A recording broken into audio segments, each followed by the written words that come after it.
Welcome to the Don Lemon Show, everyone. So glad that you're here, and you're going to be glad to see our guest today, and that's Cam Kasky. He's the host of the Bulwark's FY Pod. Good to see you. Thanks for having me. Thank you, sir. Can we talk about young people? You're young.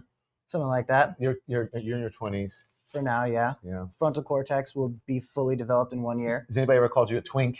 Oh, the question is, has anybody ever not called me a twink? Oh, really? Yes. I'd like to think I'm a twunk, which for those of you who don't know is a twink hunk.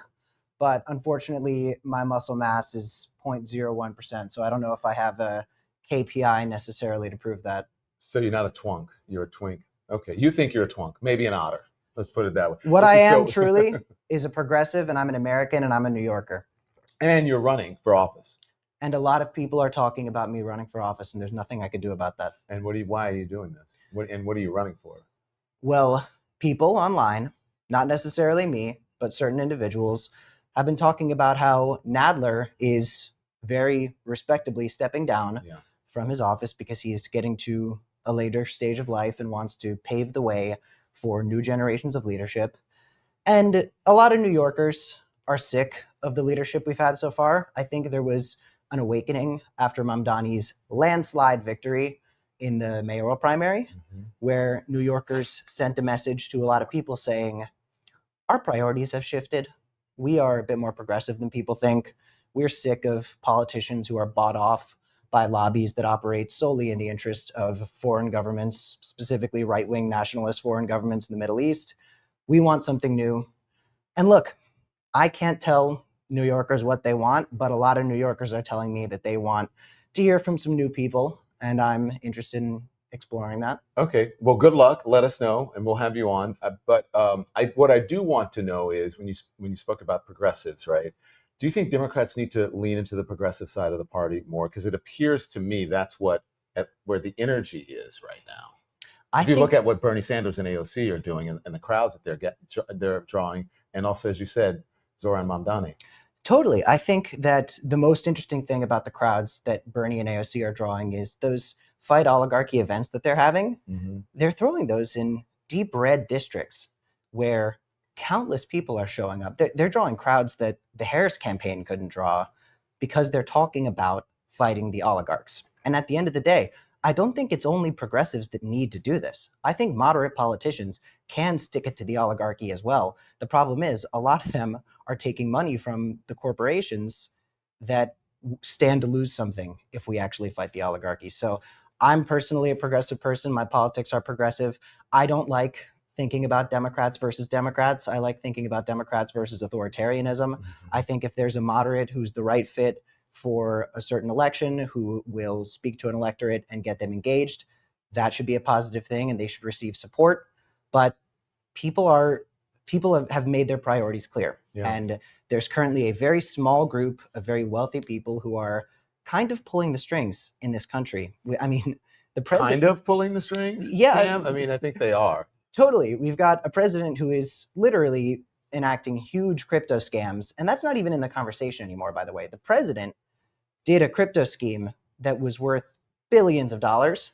I think he has more wealth now since he became president than he did before, and earned more over the course of his entire career. Yeah, and then you got someone like Peter Thiel, who hangs out with the Project 2025 guys. He planted his own vice president, J.D. Vance. And Peter Thiel is an interesting case to me because I've been the target of many anti-Semitic conspiracy theories since I was 17 years old, because as a teenager, I went around this country as part of the March for Our Lives organization after the mass shooting at my high school in Parkland, Florida. And I told Americans that we were going to restrict gun laws and we are going to make it harder to purchase things like assault weapons, especially for people under 21 years old. And when you do something like that and you're a Jewish person, the anti-Semites are going to have a party with you. And they did with me, certainly. But so I've known the anti-Semitic conspiracy world since I was very young. And it's so interesting to me because a lot of these people support Donald Trump. And a lot of the things that they say the Jews do, Peter Thiel does. Like meddling in government affairs and pulling the strings and being a rich person up at the top, doing secret conspiracies in order to mass surveil the people. Like that's Peter Thiel and Palantir.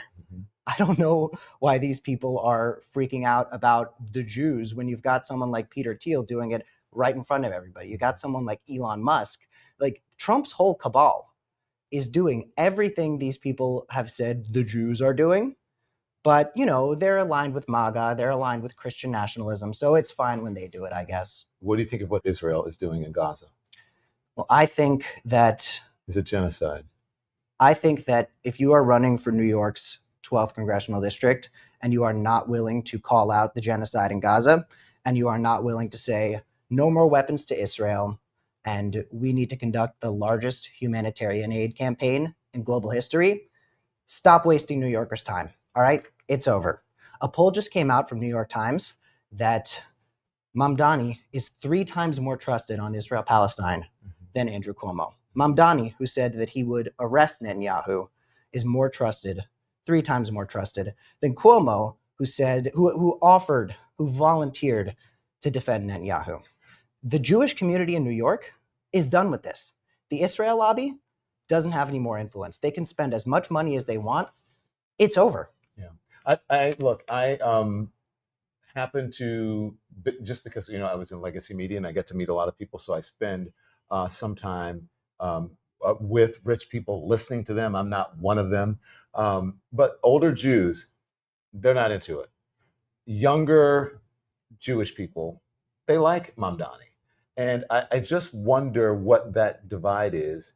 What's the difference between younger Jews and older Jews? And I realize I'm generalizing here, but also I think that more Jewish people support Zoran Mamdani than are led to believe, just because you hear in mainstream media how they believe that he is anti-Israel, he is anti-Jewish, and that he is perhaps anti-Semitic. Well, a lot of Jewish people see right through that, as you've said. Yeah. And the Israel lobby's messaging that conflates the state of Israel, which is a right-wing nationalist government in the Middle East, and the Jewish people, an ethno-religion that is genetically coded into your DNA, they're telling us that that's the same thing. But Jewish people are done with that. We know that that's not the case. And I think that older Jewish people have been seeing this messaging their entire lives. It's something we're raised to believe. When I was in Hebrew school, I was taught Israel, the Jews, the same thing. But younger people were able to get educational resources to teach us that that's actually not the case. Yeah. The city with the most Jewish people in the world is New York City. And New York City voted for Zoran Mamdani, and the Jews of New York City voted for Zoran Mamdani. So if I were the Israel lobby right now, I would be shaken in my boots, because it's clear that our messaging is not working. The only ally they have left is Donald Trump. I mean, think about it like this. People talk about how the state of Israel has a right to exist in the diplomatic world. Countries don't have rights. When on earth have people talked about a country's right to exist? That doesn't make any sense. America doesn't have a right to exist. Canada doesn't have humans have rights. Countries don't have rights. Countries do, however, violate human rights. Countries like the state of Israel, who happen to be doing it using my tax money. And I think New Yorkers are kind of done with that. I wish I could have you at some of these dinner parties, because I was at a dinner party recently and I was trying to explain to older Gentiles and older Jews the appeal of Zoran Mamdani. And they accused me, "You're a supporter of Zoran Mamdani." I said, well, first of all, I don't vote in the city. And secondly, it doesn't, because I'm trying to explain to you why people like him and what his appeal is, it doesn't mean that I'm a supporter. I am analyzing it as a journalist, and I'm trying to tell you. And their take was, well, Andrew Cuomo needs to drop out. Eric Adams, the city is great under Eric Adams right now. And I said, you guys are delusional. Eric Adams has no chance of winning. And, perhaps if Eric Adams drops out and Curtis Sliwa drops out, maybe there's a chance, but I doubt it. The polling shows that even with that, Zoran is the winner. Well, Zoran ran a campaign, and Zoran campaigned. Cuomo is like, I haven't seen him. Well, Cuomo, for the entire primary, he thought that this was getting handed to him. I mean, he's Mario Cuomo's son. He's had a lot of things handed to him. So he thought that if he didn't go out and meet people, hold events, show up, talk about the issues that are important to New Yorkers, this would just happen easily for him. Zoran came out every day and he competed, and he showed up and he showed New Yorkers that he was in this to win, and he was in this to represent what the people in the city are interested in. But if you asked your average Cuomo voter, why they were voting for Cuomo, well, he's a familiar face. Yeah. And he's not the scary Muslim socialist. Mm-hmm. If you ask people why they were voting for Zoran, well, they would say, first of all, I want a rent freeze. You don't, whether or not you want any of these things, people knew what they were voting for. Rent freeze, childcare, free buses, policies that, like them or not, are something you can explain. City-run grocery stores, etc. City-run grocery stores, which people talk about that as the most insane thing ever. And I'm like, I think that people conflate bureaucracy with inefficiency in a way that is largely reductive. And sometimes the government runs things quite well. I think there's plenty of improvements that need to be made with New York public schools. But generally speaking, New York public schools are a giant operation run by the government fairly well. Yeah. So the idea that the government can't run something like a grocery store where the prices are not being gouged. Come on. And how many grocery stores is it going to be? 3, 4, 5, or whatever? I think he said 3. Okay, so if it's 3, come on. That's not really going to affect that much. I mean, it will help some people, but it's not going to, eat into the economy where Gristedes won't be able to make a profit. Or I think there's this toxic thing that people in both parties do, where they act like bureaucracy equals inefficiency. And that's not to say there isn't plenty of inefficiency in our bureaucratic systems, but very often government services work well. The ones that work well are just the ones you don't hear about. So a lot of things in your life are actually done by the government. A lot of things that make your life better, it's because there are government systems working. The problem is the ones that get attention are the ones where there's issues. Mm-hmm. But the government is very often good at doing things like hiring and employing Americans, keeping this country running. So when you look at something like the DOGE that acts like anytime you cut government involvement in anything, that means things are going to go better. Unfortunately, we're not going to be seeing the consequences of these types of things for generations. But, well, we'll see them pretty soon. Things aren't better. I mean, now you can see. I mean, the brain drain from people who had institutional knowledge of institutions that we need and that help the world. Look at USAID. That was very helpful to women around the world, obviously poor people around the world. And it's, they cut the funding. And they don't care. They love the idea that our money was being spent to make other people's lives safer and more positive, and now we're not spending the money anymore. But these are people who call themselves Christians, and that they don't want to feed the hungry, they don't want to help the poor, they don't want to help folks who are in need. I think there's also, they don't want to do that in America either. Yeah. They don't want the hungry in America to be fed. They don't want people to be happy. But also just the fact that it's Africans. A lot of the people celebrating PEPFAR getting cut were like, we're spending American money to help people in Africa. Those people aren't even worth a damn. Like, Elon killed it with that. Yeah, we're not wasting this money anymore. And a lot of the cuts, by the way, where there's a couple $1 million of government funds being cut, none of these people recognize the fact that years from now, we will lose money having cut this. Mm-hmm. A lot of these quote unquote efficiency cuts were unbelievably inefficient. It's just nobody's asking any questions. Well, I was surprised at this, with the underlying thing that I guess people pointed out, but no one cared, how much subsidy and grants that Elon Musk got from the government. So to start his companies and to build them. Well, with all the Elon cuts, there's just been so much more damage than people understand. The shooting that happened recently in Minnesota, where an 8-year-old and a 10-year-old were killed, and over a dozen others were very badly injured. That happened because a shooter was able to purchase a firearm and shoot at praying children. And this shooter had posted videos on the internet, accessible to anybody, saying that this shooting was going to happen. Now, there were grants to literally that sheriff's office in Minnesota so they could monitor threats like this online. But Trump had appointed a 22-year-old boy named Thomas Fugate to the DHS's domestic terror watch program. Mm-hmm. And he had said, we are spending too much time and too many resources monitoring domestic threats and domestic shooters. We need to focus on illegals. So those grants to programs like the one that could have caught this shooter before it even happened in Minnesota, the grants got cut. Hundreds of thousands of dollars of grants got pulled. And then this shooting happens. But a 22-year-old boy who was a Trump intern decided that we need to focus on illegals because that's what Trump told him to do. And now we're seeing the consequences of this in real life.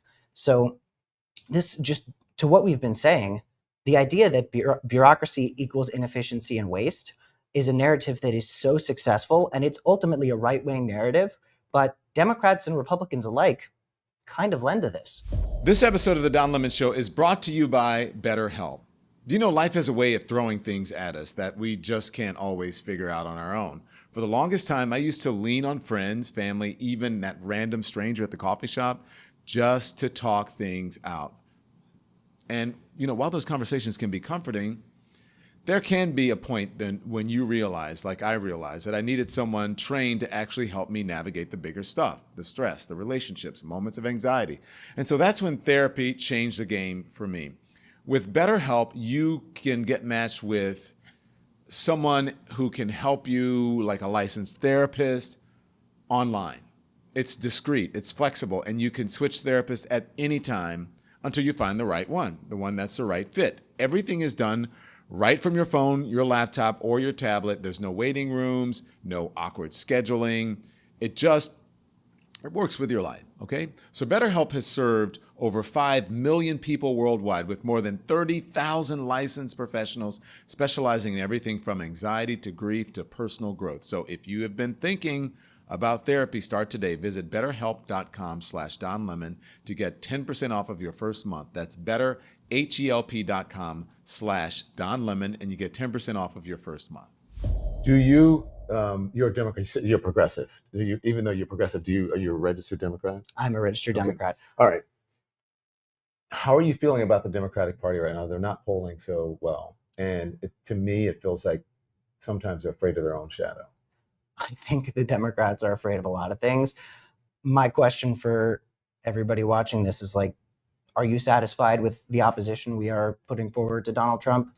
Do you believe these people are standing up? I mean, we have a House Minority Leader who can't even endorse the Democratic nominee for mayor in New York City. Yeah. Now, a lot of people say that people need to stop talking about that, but it speaks to a larger issue, which is, if you can't be a party, you can't be an opposition party. Right. And that's something I'm sick of from moderates and progressives alike, is I don't want to watch Democrats versus Democrats right now. I want to watch Democrats versus authoritarianism. Right. So the thought that Cory Booker, who endorsed Mike Bloomberg for mayor, even when Mike Bloomberg was an independent, won't endorse the Democratic nominee because he says he doesn't get involved with New York City.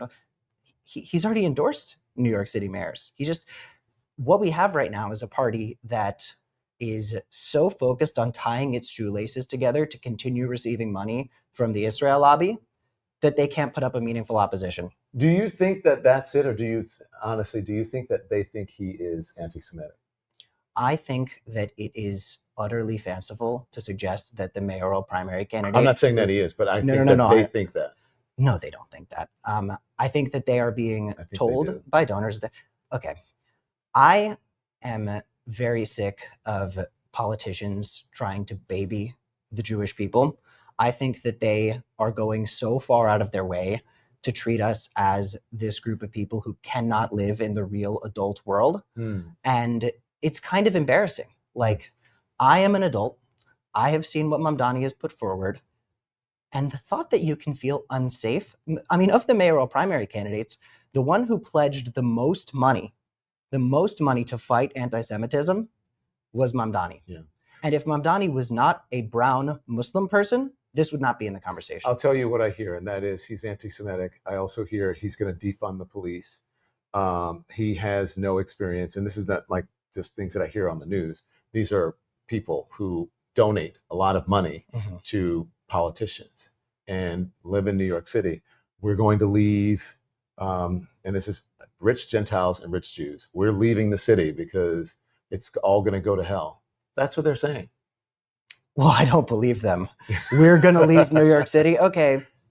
Goodbye. Yeah, someone actually said to me that he's going to move to Texas because he thought Texas would be better for Jews. And I'm like, you live in New York City. Are you out of your fucking mind? Like, New York City is the most Jewish friendly city in the world outside of Israel. It is truly unbelievable. people saying they're going to move to red states. Listen, Yeah. I've faced more anti-Semitism than most of these people will face in their entire lives, and I'm okay with that because I don't believe anybody should have to face that. But 99.9% of the anti-Semitism I have faced has been from white, blonde Christian nationalists in places like Texas. Yeah. So you're welcome to move to Texas and open up an apartment for somebody else to get.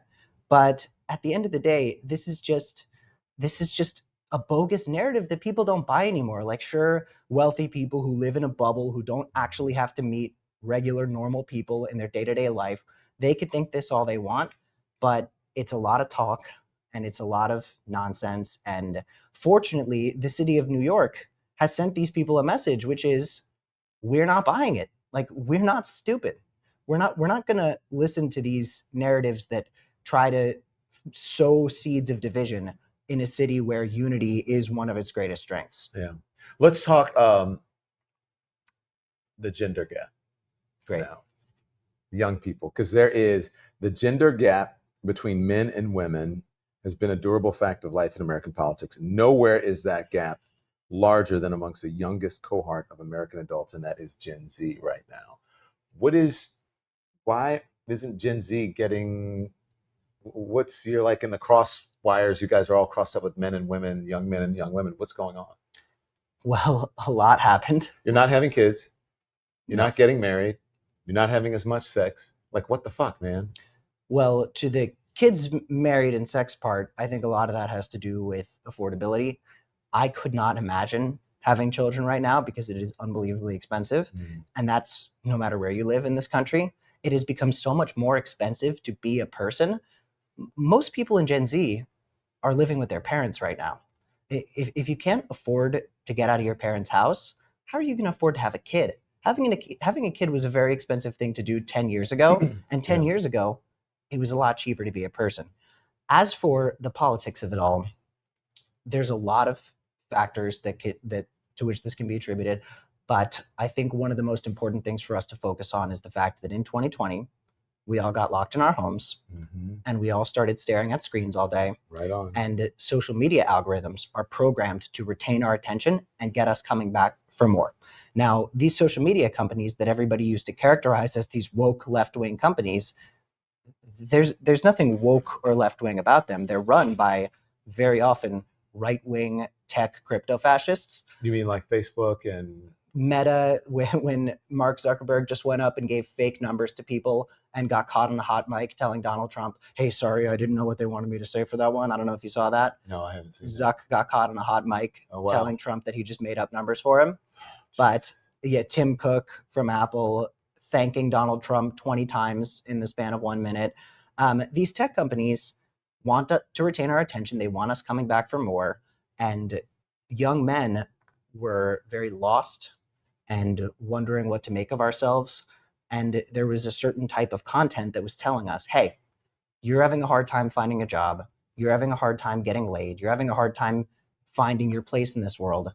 That is actually the fault of women and minorities, because there's been a lot of social progression recently, a lot of wokeness, as some people might call it.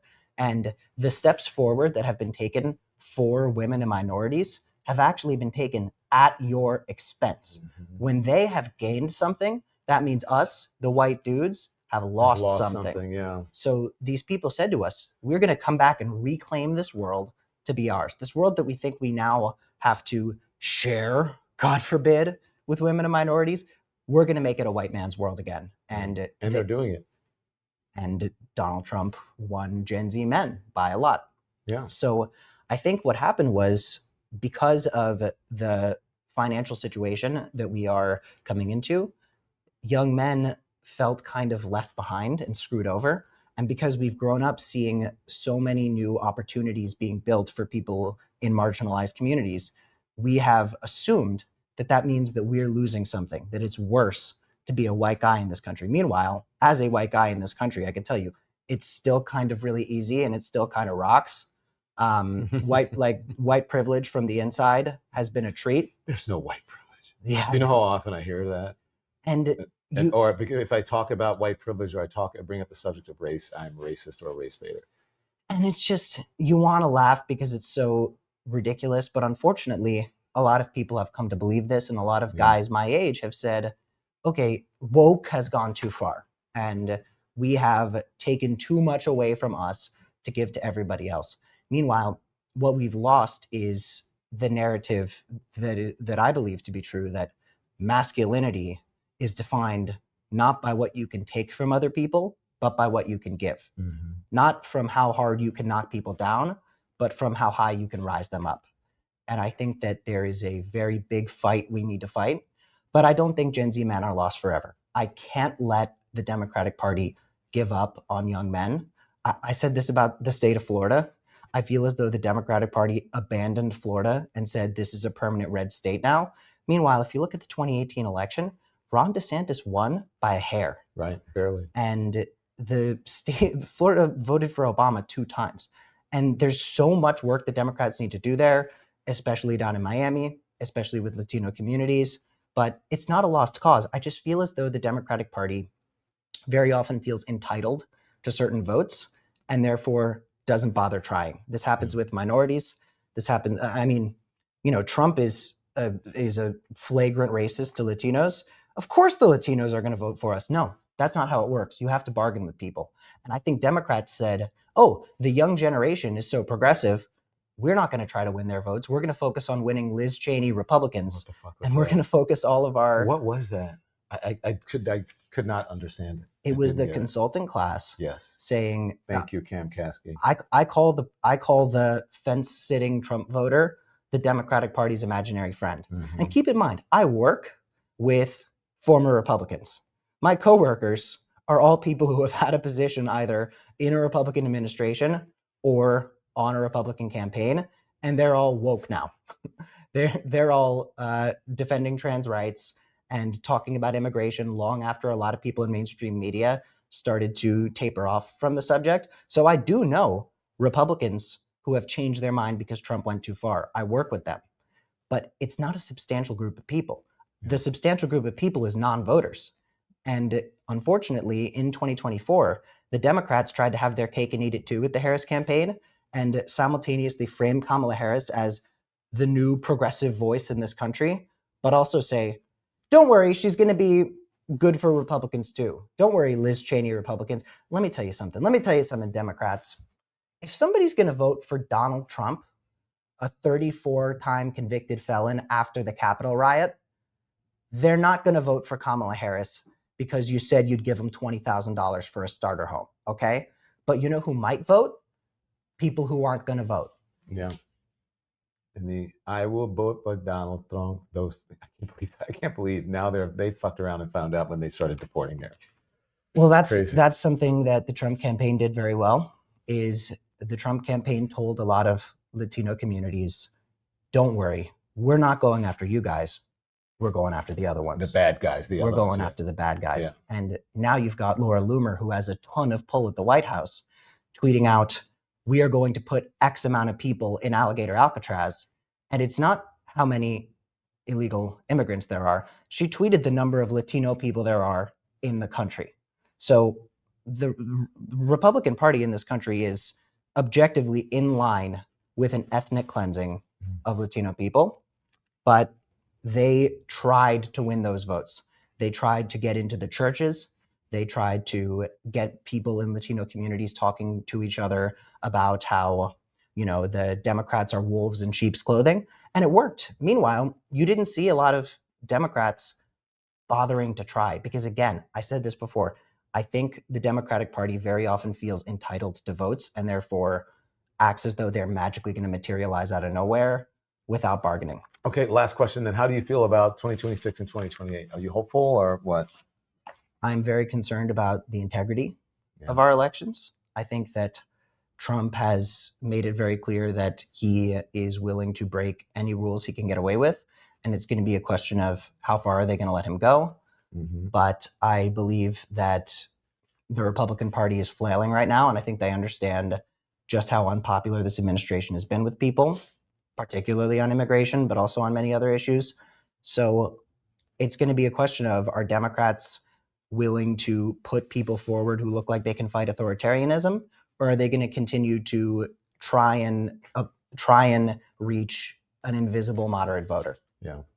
I think that non-voters are the most important group of people to reach right now, whereas the Democratic Party thinks that it's Republicans. Yeah. Thank you. You got a new friend here. Hi. Hi, Boomer wants to be in the conversation. Say hi, Mr. Kasky. Aw. Hello, Mr. Politician. Maybe. Who knows? I can't confirm anything. Thanks, Cam. Thanks for having me. Yeah. Thanks everyone for watching. Your support means the world to us. So make sure you hit the like button and you subscribe to our channel to make sure that you never ever miss a video. We're live every day, 10 a.m. Eastern time. We drop even more content at 2 p.m. Eastern and 5 p.m. Eastern. And if you want more Don Lemon Show content, we'd love for you to become a member of the Lemon community, where you will receive access to special community posts. You'll get exclusive content and members-only live shows. So head over to our channel page or click the join button on this video. Again, thank you for watching. We appreciate your love and your support, and we will see you next time.